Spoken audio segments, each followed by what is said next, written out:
I awoke at 2 in the afternoon, the taste of yesterday's bourbon on my lips. Or was it today's bourbon? I could never tell. The air had a funny smell, like old socks. I was living in a trailer park upstate. I'd become a washed-up shell of a man. My life was as empty as a squeezed-out tube of toothpaste. Nothing had been the same since she left. I'd passed out fully clothed, but it always saved me the hassle of getting dressed the next day. I chewed a toothpick, pondered how it had ever come to this. I was sharing this small space with my partner. She could smell crime a mile away. Penelope was her name. Penelope Dickens. I lit the stove, cooked breakfast. Oatmeal. It slid out of the pan with about as much enthusiasm as I'd slipped out of bed. Dickens ate beef, which was strange. I've never seen a cat take down a cow in the wild, and I'd seen the wild. Hell, I'd lived it. But here I was now, a nobody, a no-good detective with a drink problem and a pistachio addiction. It was ironic. Those were the only cases I could crack. I let out a poxy smile.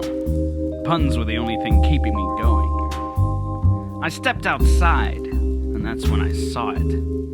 I was no stranger to death, but there was something about this cadaver that didn't smell right. I suspected foul play. I'd seen a string of these cases before, but never one so close to my patch. I called Dickens. She had a way with forensics. She got to work while I had my mid-afternoon bourbon and pistachio fix. I returned to the scene of the crime. It required an expert eye, and I happened to be blessed with 2 of them. There were various potential murder weapons, all expertly labeled by Dickens. A big stick, a small stick, and a bent stick. Could the victim have been beaten to death? Could the bent stick have been used as some sort of long-distance boomerang? My mind raced.